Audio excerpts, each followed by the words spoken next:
अपने साथ लेकर आता है कई सारी स्किन प्रॉब्लम्स। इनमें से एक है फंगल इन्फेक्शन, जो ज्यादा देर तक स्किन को गीला रखने और गीले कपड़े पहनने से होता है, जिसकी वजह से पैरों और हाथों की उंगलियों की स्किन पीली पड़ जाती है और छिलने लगती है। साथ ही जिस्म के बाकी हिस्सों में भी खुजली होना इस इन्फेक्शन का एक सिम्टम है। इन सब से बचने के लिए जरूरी है कि मानसून में आप अपना रखें खास ख्याल। तो आज बात करेंगे फंगल इन्फेक्शन की और इन सब पर बात करने के लिए हमारे साथ हैं डॉक्टर शहला अग्रवाल। आपका इस्तकबाल है हमारे इस प्रोग्राम में। शुक्रिया।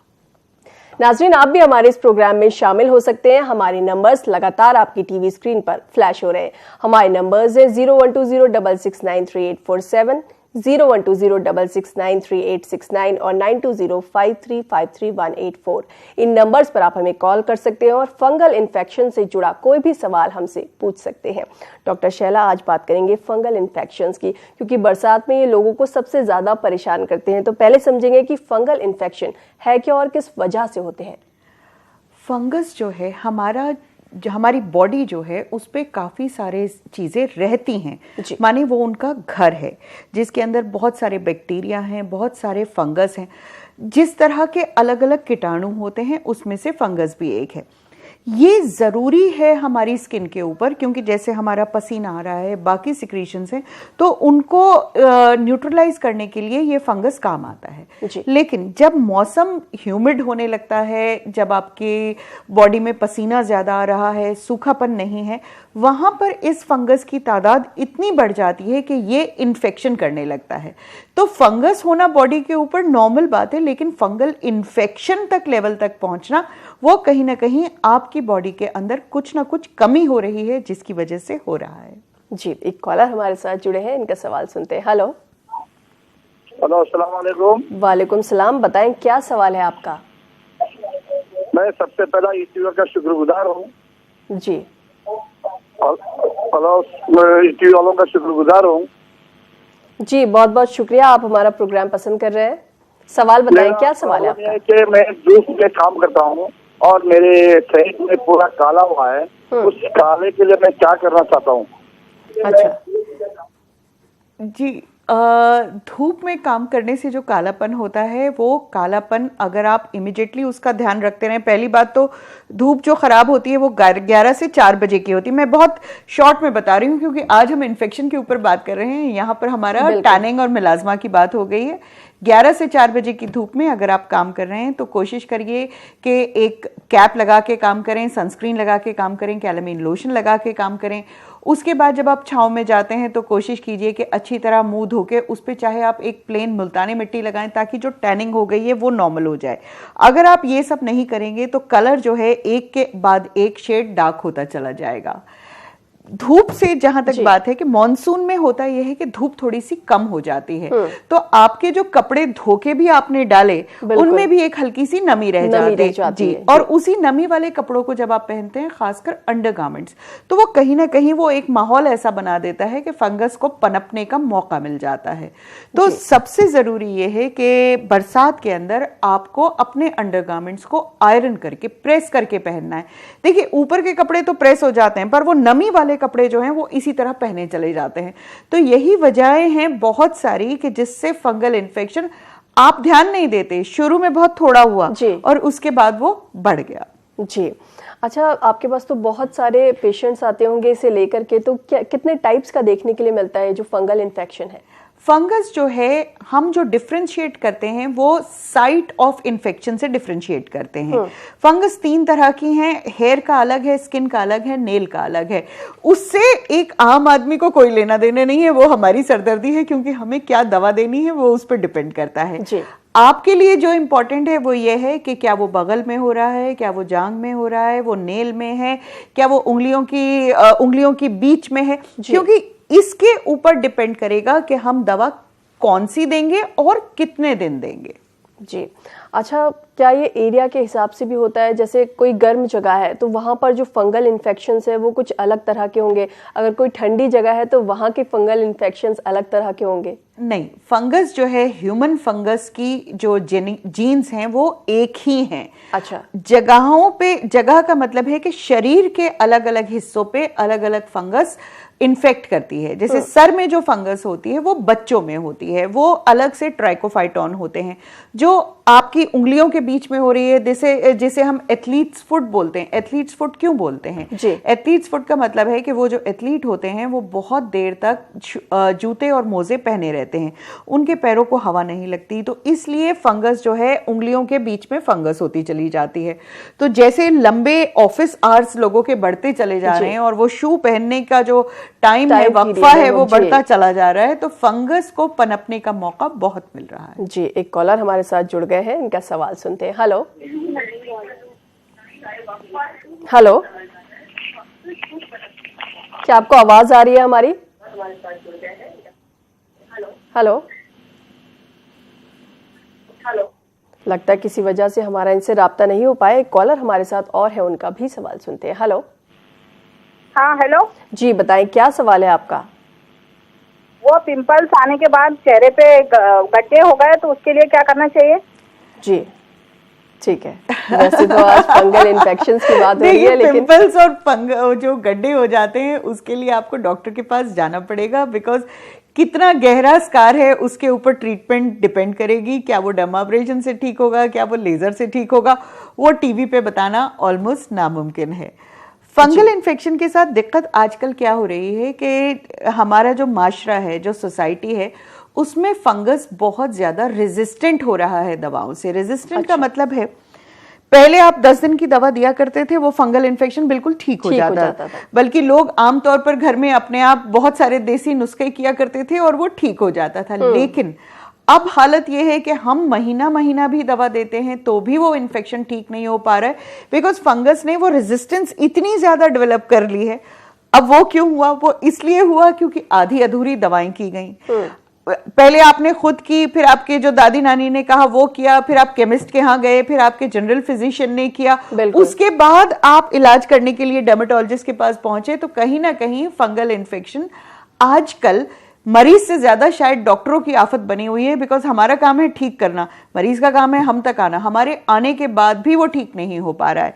आज इस प्रोग्राम के जरिए मैं एक इल्तिजा जरूर करनी चाहूंगी कि आप जो है अगर किसी डॉक्टर के पास जा रहे हैं तो उसको लगातार जाते रहिए, बिकॉज वो डॉक्टर फिर आपके लिए रिस्पॉन्सिबल है। कई बार ये होता है कि लोग चेंज कर देते हैं। वो डॉक्टर शॉपिंग जिसे कहा जाता है, वो डॉक्टर शॉपिंग की वजह से क्या होता है कि कोई भी ठीक नहीं हो पाता है। बिकॉज जब आप मेरे पास आ रहे हैं तो मेरी जिम्मेदारी है, पहले मैं एक दवा करूंगी, अगर वो नहीं लगेगी दूसरी करूंगी, नहीं करूंगी लगेगी तीसरी करूंगी। आप किसी नए के पास जाएंगे वो 1 से शुरू करेगा। बिल्कुल। तो मैं जब पेशेंट आता है तो मेरी रिक्वेस्ट ये होती है कि आप मेरा पीछा नहीं छोड़ेंगे जब तक आप ठीक ना हो जाए।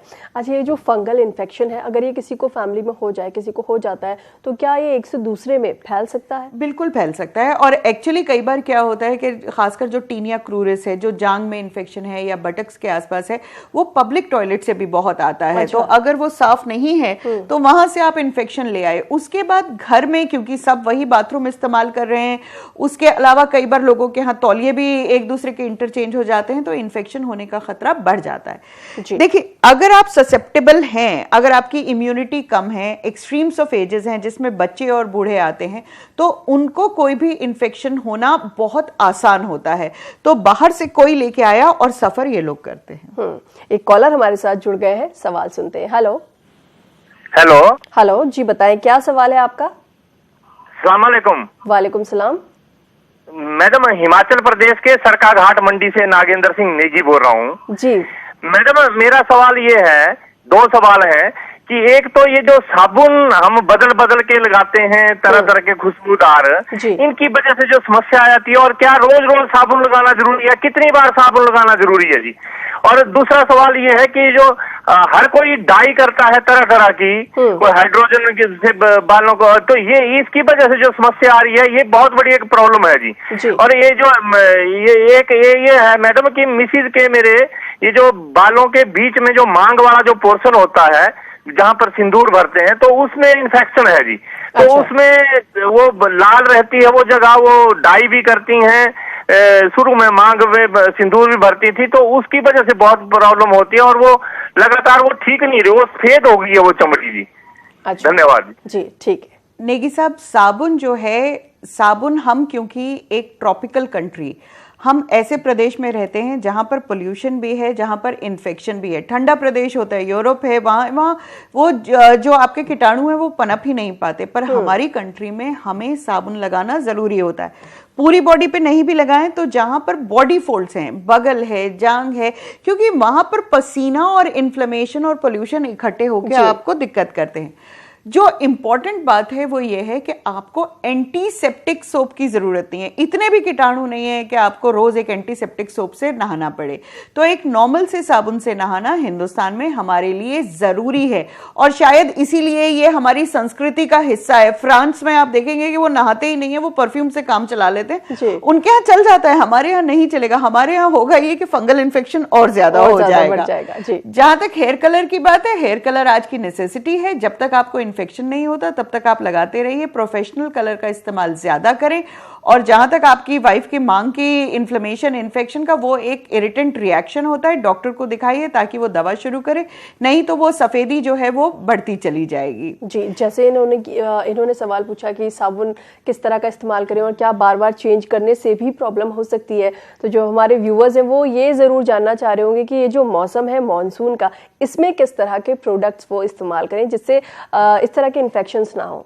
यहाँ पर बार बार जो मैं बात कहना चाहती हूँ वो ये है कि बॉडी फोल्ड्स को हमेशा हमें एक सेपरेट एरिया मान के चलना चाहिए। तो बॉडी फोल्ड्स के लिए आप एंटी फंगल बॉडी वॉश का इस्तेमाल कर सकते हैं। एंटी फंगल सोप्स बाजार में आ रहे हैं, लेकिन उसी सोप से अगर आप पूरा नहाएंगे तो बॉडी ड्राई होने लगेगी। तो एक नॉर्मल सा सोप लीजिए जिससे आप नहा रहे हैं और नहाते हुए बीच में एंटी पर्सपेरेंट, एंटी फंगल सोप से आप बॉडी फोल्ड्स को क्लीन रखिए। क्लीन रखने से ज्यादा जरूरी है सुखाना, क्योंकि अगर आपने धो लिया और बाहर आके फटाफट उस पर कपड़े चढ़ा लिए तो वो नमी रह जाएगी। तो बाहर आइए, तौलिए से अच्छी तरह से सोखिए। कपड़े पहनने की जल्दी नहीं होनी चाहिए, 2 मिनट सुखा के तब आगे होना चाहिए। सबसे जरूरी इसमें आता है पैर। पैरों के पास उसको सुखाने की शायद टाइम नहीं होता या जल्दी होती है, तो हम एक तरीका ये बोलते हैं कि आप अगर एक हेयर ड्रायर को प्लग इन करके रख लें और अपने पैर की उंगलियों के बीच में उसको ड्राई करके फिर सॉक्स पहने तो वो काफी हद तक आपकी स्किन को ड्राई कर देता है। देखिए, मॉनसून में आपको पानी ज्यादा पीना है, क्योंकि आपका जो पसीना निकले वो डाइल्यूटेड निकले तो उसमें इन्फेक्शन नहीं होगा।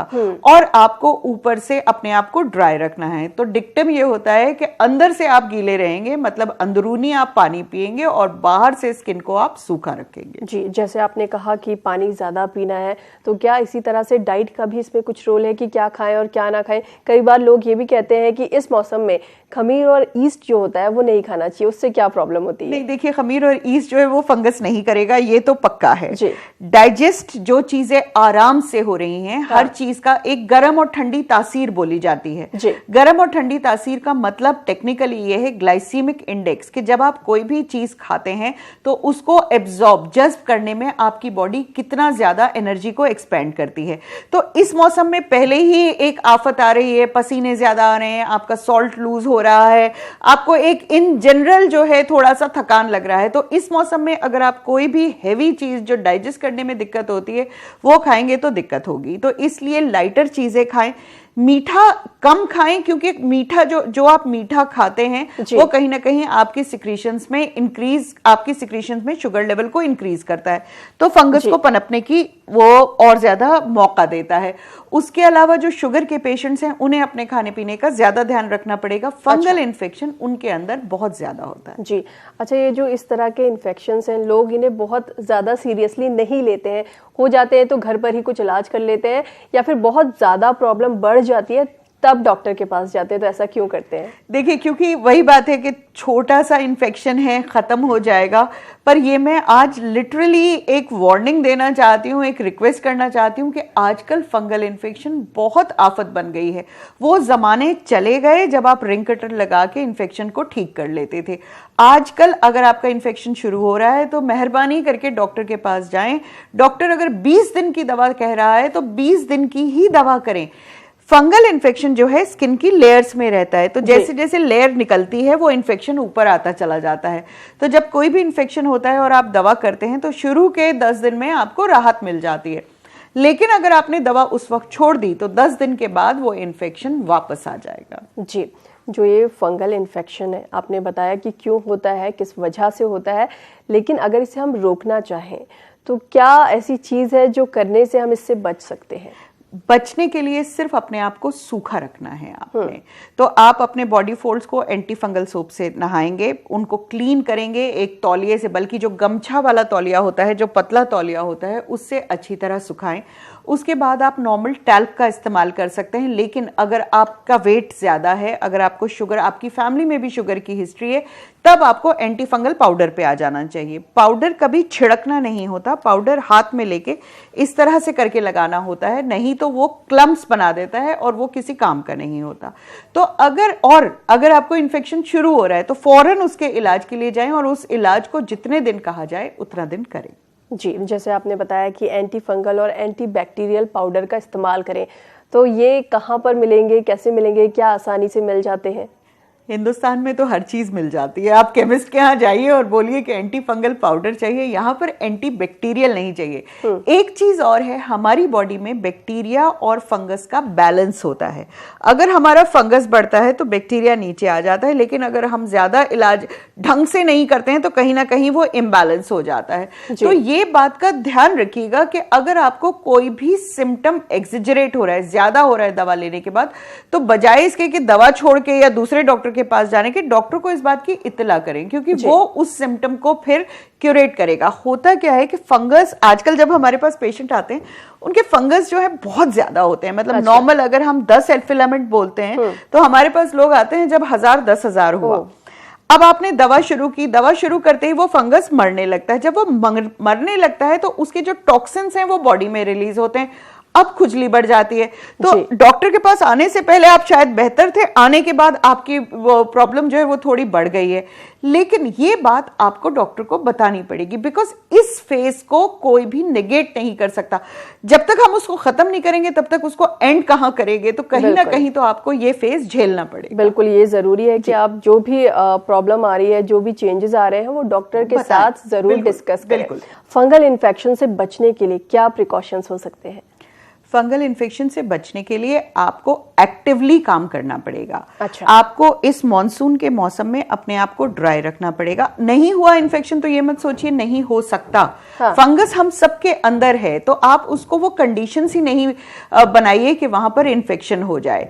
जो जैसे बच्चे स्कूल जा रहे हैं, ऑफिस गोइंग लोग हैं, जहां पर एक यूनिफॉर्म है और यूनिफॉर्म के शूज हैं, यूनिफॉर्म के आपकी चीजें हैं, तो जिस दिन आपकी छुट्टी होती है उस दिन अगर धूप निकल रही है तो आप उसे धूप में रखेंगे। शूज को खासकर, क्योंकि फंगस जो है वो चमड़ी है, आपकी चमड़ी में जा रही है, वही जूते के भी चमड़ा होता है उसमें चली जाती है। और अगर किसी दिन धूप नहीं निकली है तो ड्रायर से उसको ड्राई करेंगे। अगर शूज गीले हो गए हैं तो उसको चेंज कीजिए। नमी वाली चीजें नहीं पहननी है। अंडरवेयर और अंडरगारमेंट्स को आयरन करके पहनेंगे। कोशिश ये कीजिए कि जब कपड़े प्रेस होके भी आते हैं तो उन्हें थोड़ी देर के लिए हवा लगाएं, उसके बाद अलमारियों में रखें। एंटी फंगल पाउडर का इस्तेमाल करें, पानी ज्यादा पिएं, मीठा कम खाएं। आप फंगस को पनपने का मौका नहीं दीजिए। यानी ये कुछ टिप्स हैं जिन्हें अगर फॉलो करें तो फंगल इन्फेक्शन से बचा जा सकता है। वहीं पे कुछ ऐसे छोटे बच्चे हैं जो डायपर पहनते हैं, जिन्हें उसकी वजह से रैशेस हो जाते हैं, तो उसके लिए क्या कर सकती हैं जो मदर्स हैं, वो क्या करें कि इससे बच्चे जो हैं वो बचें? डायपर रैश इस मौसम में ज्यादा बढ़ जाती है, जबकि डायपर रैश को हम फंगल इन्फेक्शन में नहीं लेते। लेकिन होता क्या है कि ह्यूमिडिटी के मौसम में नॉर्मल डायपर रैश के ऊपर फंगल इन्फेक्शन हो जाता है। अच्छा। तो पहली बात तो यही है कि डायपर फ्रिक्वेंटली चेंज होगा। रात को या कुछ टाइम के लिए आप एयरिंग करेंगे बच्चे की, इन द सेंस के उसको डायपर नहीं पहनाएंगे। उसके अलावा जिंक ऑक्साइड, जो रैश फ्री नाम की क्रीम्स आती हैं, वो रेगुलर इस्तेमाल करेंगे। और क्रीम के ऊपर भी बच्चों की आप देखेंगे, क्योंकि उन्होंने अभी चलना नहीं शुरू किया है, तो उनके पैरों में भी क्रीजेस होती हैं, तो आपको क्रीज को खोल खोल के उसके ऊपर टैल्क, और टैल्क जो है हमेशा जैसे मैंने बोला छिड़कना नहीं है, हाथ से लगाना है ताकि वहां पर क्लम्प्स ना बने जी। और उसके बावजूद अगर थोड़ा भी रेडनेस और इन्फ्लेमेशन हो रहा है तो जिंक की ड्रॉप्स बच्चों को इस मौसम में हमेशा दे देनी चाहिए। जिंक आपकी स्किन की इम्यूनिटी को बढ़ाता है, तो वो इन्फेक्शन को नहीं होने देगा जी। वहीं पर कुछ ऐसे हैं जिनकी एज ज्यादा है, क्योंकि इस उम्र में बहुत ज्यादा स्किन जो है सॉफ्ट हो जाती है, लटक जाती है, और उनको समझ भी नहीं आता कि ये किस तरह का इन्फेक्शन है या नहीं है, तो वो लोग क्या करें, कैसे समझें? ओल्ड एज में एक्सट्रीम्स ऑफ एज हम बोलते हैं कि वो दोनों बिल्कुल सेम होती हैं, बिकॉज स्किन की रेजिस्टेंस, लड़ने की ताकत वहां डेवलप नहीं हुई है, यहां पर खत्म होने लगी है। तो वही बात है कि यहां पर आपको उंगलियां खोल खोल के, ओल्ड एज में क्या होता है कई बार उंगलियां एक दूसरे से इतनी सट जाती हैं कि लोग उसको क्लीन ही नहीं कर पाते, तो कहीं ना कहीं आपको ये मेहनत करनी पड़ेगी। एक सॉफ्ट टॉवल से, सॉफ्ट टिश्यू से उंगलियों के बीच में पैर की आप उसको क्लीन कीजिए, उस पर टैल्क लगाइए और कोशिश कीजिए कि आपके जो जूते हैं वो बहुत टाइट ना हो। ओल्ड एज में दिक्कत यह है कि इम्यूनिटी इतनी कम हो जाती है कि एक बार इन्फेक्शन हो जाए तो ठीक नहीं होता जी। जो डायबिटीज के मरीज हैं उनको भी ये प्रॉब्लम बहुत ज्यादा परेशान करती है, तो वो लोग क्या करें, उनके लिए क्या प्रिकॉशंस हो सकते हैं? डायबिटिक्स में आप हमेशा देखेंगे कि हम फुट इन्फेक्शन से बहुत ज्यादा फियरफुल रहते हैं, बिकॉज हमें डॉक्टर्स को डर लगता है, क्योंकि एक बार अगर तलवे में या उंगलियों के बीच में इन्फेक्शन हो गया तो उसको ठीक करना ज्यादा मुश्किल हो जाता है। अगर आपको शुभा भी है, एक तो पैर अपने आप आदमी देख नहीं पाता है, तो किसी से इंस्पेक्ट कराइए, जो आपका हेल्प है, जो घर में लोग हैं, कि कहीं उसमें रेडनेस तो नहीं हो रही है। अगर हो रही है तो वेट मत कीजिए, अपने घरेलू नुस्खे नहीं इस्तेमाल कीजिए, डॉक्टर के पास जाइए, क्योंकि वो एंटी फंगल क्रीम आपको देंगे तो वो वहीं के वहीं ठीक होगा। डायबिटीज कंट्रोल इस मौसम में रखना बहुत अहम होता है, क्योंकि अगर आपकी डायबिटीज अनकंट्रोल्ड है तो जो आपको पसीना आ रहा है उसमें शुगर लेवल बढ़ जाता है और वो फंगस को मल्टीप्लाई करता है जी। अच्छा, इस मौसम में बहुत ज़्यादा देखने के लिए मिलता है नेल इन्फेक्शन, क्योंकि कई बार हम देखते हैं तो किसी के नेल्स बहुत ज़्यादा टूटे हुए होते हैं, काले हो जाते हैं और गले हुए भी लगते हैं, तो इसके लिए क्या करें, कैसे बचें इससे? नेल में जो इन्फेक्शन है, जो फंगस होता है, वो आमतौर पर नेल के कोने से आता है।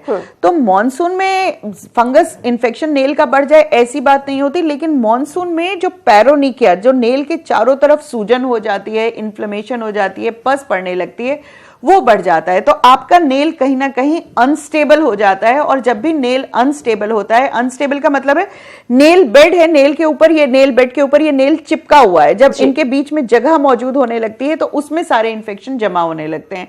हाथों को बार बार सुखाइए। अगर आपको आदत है कि हर 2 मिनट में बर्तन धो रहे हैं, नहीं कीजिए। रूटीन बनाइए कि एक बार सुबह एक बार शाम को खाना पका रहे हैं तो एक साथ कीजिए। मतलब यह है कि हर वक्त हाथ गीले नहीं होने चाहिए। आजकल लोगों को गार्डनिंग का भी बहुत शौक है, चाहे वो हम दिल्ली में रह के 4 गमलों से काम चलाएं, लेकिन उसमें आपको खाली हाथ नहीं करना है। ग्लव्स आते हैं, गार्डनिंग ग्लव्स, कितनी भी आपको वो लगता है मेहनत लगती है, लेकिन अगर आप गार्डनिंग ग्लव्स नहीं इस्तेमाल कर रहे हैं तो आप गार्डनिंग नहीं करेंगे, क्योंकि एक बार अगर ये फंगस आ गया तो फिर ये तो हटाना बहुत मुश्किल है। एक कॉलर हमारे साथ जुड़ गए। Hello hello. जी बताएं, क्या सवाल है आपका? सबसे पहले अपनी टीवी की आवाज बंद करिए। हेलो, आपने भी टीवी पे एडवर्टाइज दिया क्या फंगल का, आप कुछ इलाज कर रहे हैं क्या? जी जी, सवाल बताएं, क्या पूछना चाहते हैं? जी, फंगल खजुली का कुछ इलाज कर रहे हैं क्या आप लोग?